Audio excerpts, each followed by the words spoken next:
shifted an unbelievable 100 million records, right?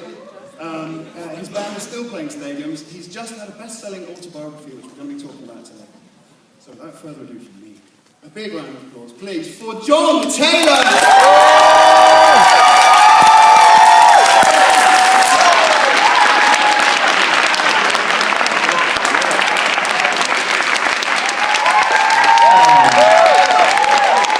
It's just like another day at the studio, isn't it? Good afternoon. A bit louder than that, come on. Good afternoon. Hello. Thanks for coming out to Olympia. Olympia, right, well we're here today to talk about all things bass, of course, but we're also here to talk about In the Pleasure Groove, John's best-selling autobiography which came out last year, and which he's been promoting heavily. It's a fantastic book, and before I forget to say this, John will be signing copies of it after this at the Bass Guitar Magazine stand. Make sure you're there. Now John, the book is called In the Pleasure Groove. That sounds to me like a bass guitar reference. Could you clarify? It is. It is a bass guitar reference. It's also a reference to getting stuck in a rut. Yeah. You know, and the thing, you know, grooves can be innately pleasurable until they stop being so. Yeah. And then they can get this, you know, I think it was the idea of pleasure also, being stuck in that kind of, you know, when something, however pleasurable it is, it passes the point, the repetition passes the point of pleasure and it becomes sort of banal and mundane. How did you enjoy the process of writing the book? I did actually. I enjoyed it very much. I think it was at that place in my career where I really wanted to look back and I really wanted to own, you know, some of our past achievements. We, as a band, we very rarely talk about the past. We very rarely, you know, consider our records. Once we've stopped touring them, you know, we stop listening to them. We're sick of listening to them. And I kind of got to the point where I really wanted to sort of really take stock of the 80s particularly, and this seemed like a really good opportunity to do it. And yeah, I mean, I had a lot of memorabilia. You know, I'd emptied out my parents' house, and they'd kept all this crap from when I was a teenager and the early days of the band, and it was really useful. And I had a very sensitive ear in Tom Sykes, who I worked with on it, and you know, he and I thought, you know, I wanted it to have a good sense of humour, you know, and I knew I was going to have to go down, and you know, there were going to have to be some slightly sort of, you know, what's the word I'm looking for? Sleazy scenes, one or two sleazy scenes, but in the best possible taste, of course. But at least with a good sense of humour, and I just felt like if I could keep it real. I've read enough, you know, I've read a few over the years, I've read quite a few books by other musicians, so I kind of knew that, you know, it could work. It didn't have to be a complete, you know, wank off. I think we can safely say it's not that. All right, it's interesting you say that Joanne tend not to look back at, you know, your back catalogue. Yeah. How does it feel when you listen back to the older tunes, and specifically the bass parts? How do they sound to you? You know, they sound, actually, we were in the studio the other day, and I don't know why, I put on a demo of Tel Aviv, which was on the reissue of the first album. It was the first thing that we recorded in a 24-track studio, and it was nothing like anything that came out on the. It was probably the first recording that we did with Simon and Andy, and as I say, it sounded nothing like, you know, the subsequent sound of the band on the first album, but it had a polish to it. You know, it sounded fully formed. You know, even though, I mean, you know, certainly Roger, Nick, and myself, we had no formal, you know, education. None of us could read music, but it sounded like we knew what we were doing. You know, so I think that's the beauty of rock, isn't it? That you can kind of pick up enough. You actually don't need to read, you know, to be a good player in rock and funk. Right. I was going to ask you if you wouldn't mind to play a snatch of a line from your early songs that you particularly enjoyed. It's something I prepared earlier. Yeah. All right, hands together, everyone.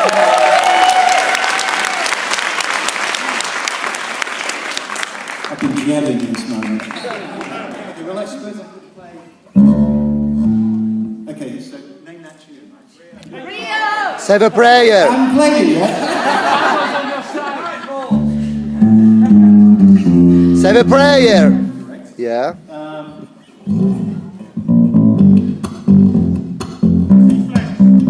Correct. Rio. This is great. I'll be done in 2 minutes. I have the entire catalogue done. What about I Was Like a Chauffeur? Ah, well, there's no bass guitar on that. Interesting. That's just some big fat mood Taurus pedals. Okay, cool. Right, good. But they sound good, the bass parts, when you listen back to them? Yeah, they sound hungry and energetic. I think there was a big change between the second album and the third album. Yeah. I think that the first two, we were talking about, well, Dave from the magazine and I were talking about Bernard Edwards backstage, and I still can't figure out how Bernard did what he did. He's really one of a handful of bass players, I think, but I'll listen to a song like Thinking of You, the Sister Sledge song, or Why, the Carly song, and I just can't figure out how he does it. You know, and I had, you know, and I was like a 17-year-old, you know, skinny white boy, and I was trying to cop that kind of style, and I ended up just like.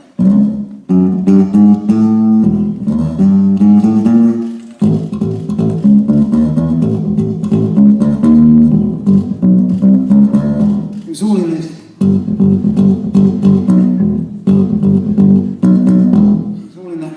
Syncopated, but nowhere near the grace that's in Bernard's playing.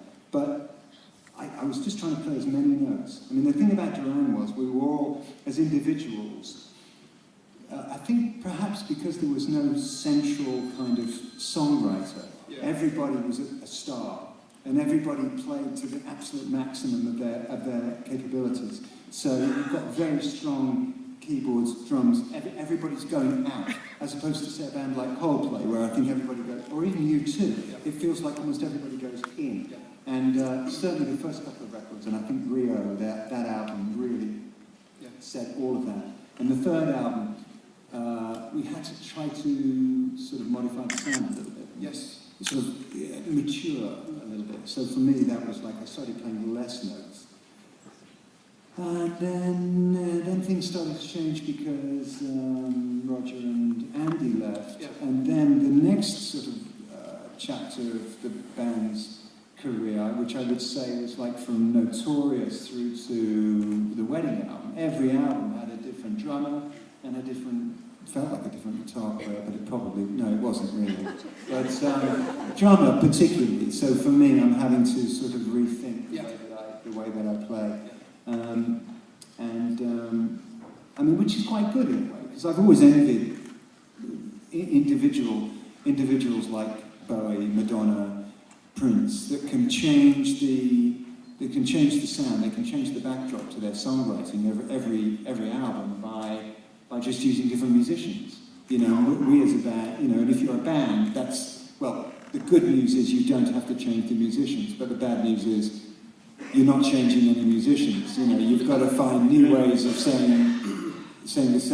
You've got to find new ways of saying things with the same lineup. And we were kind of in between. We had new players coming through, which enabled us to make albums like Notorious and Big Thing and Liberty and Wedding album. They were all quite different. Right.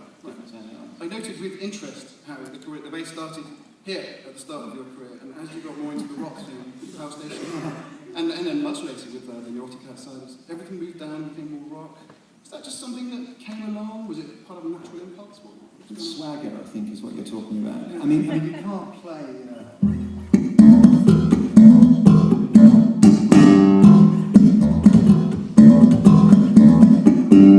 can't play that like Sid Vicious style. Or at least I can't.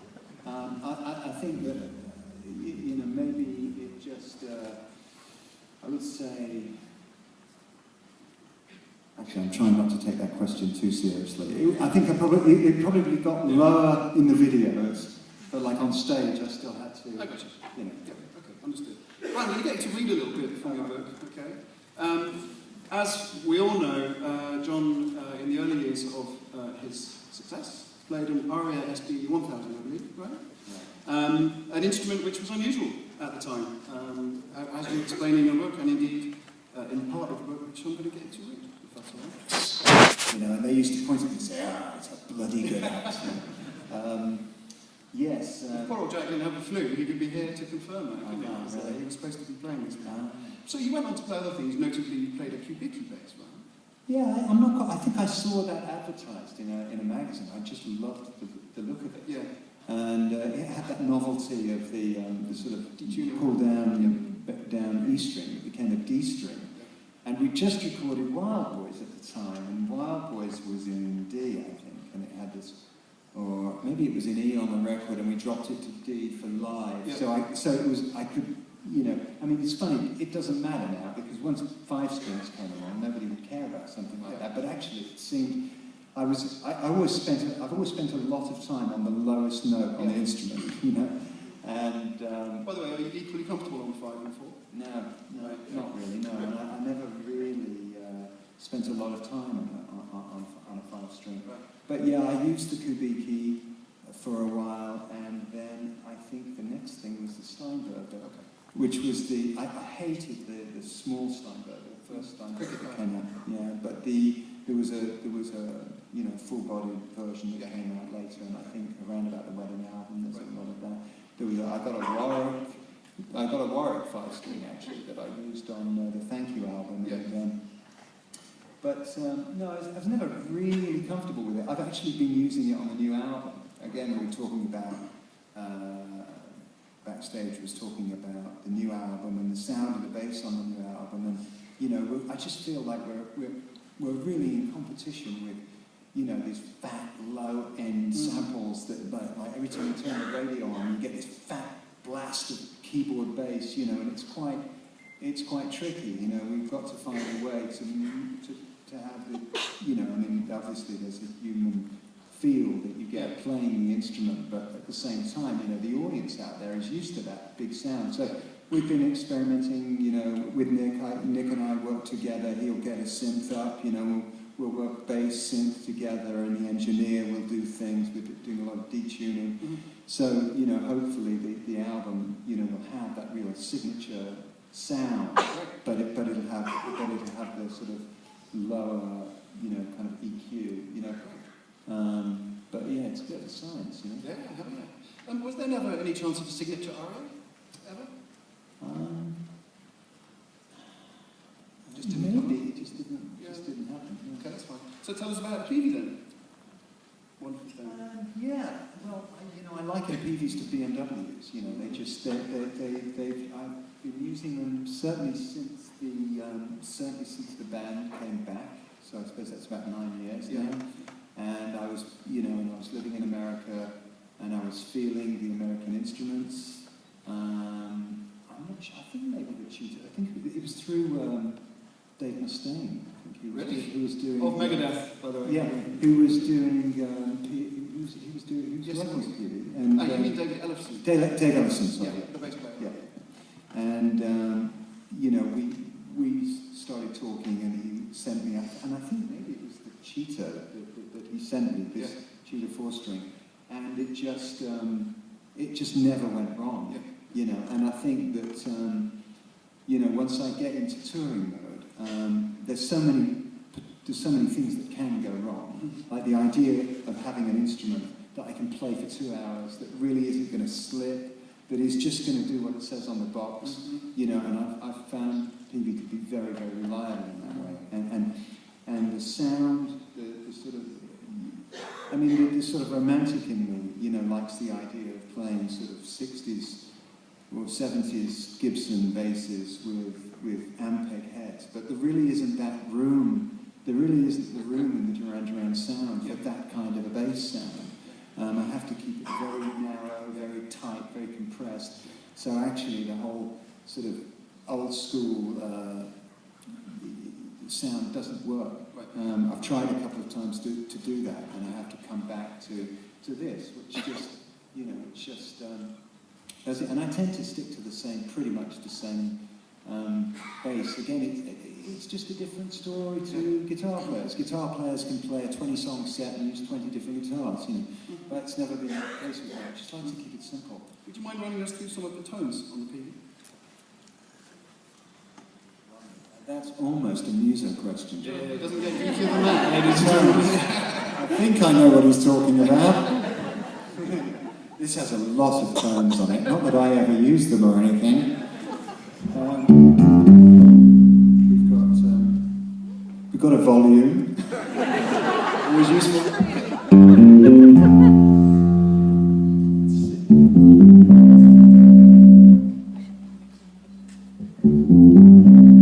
Warm. I'm feeling Jamaica. You had some quite warm tones on those mid-90s hits like Ordinary World, right? That was quite a warm... My seat is going down. Craig, is that you? Craig Duffy was swearing he was going to have our seats going up and down throughout the... Now mine's going down. Now I'm shorter than you. It mean I'm failing horribly. Yeah, you know, it's... I mean, it's a great sound. Yeah. Okay, good. All right, we all know that at the height of Duran Duran's, I don't know, Duran Duran mania, I suppose we would call it.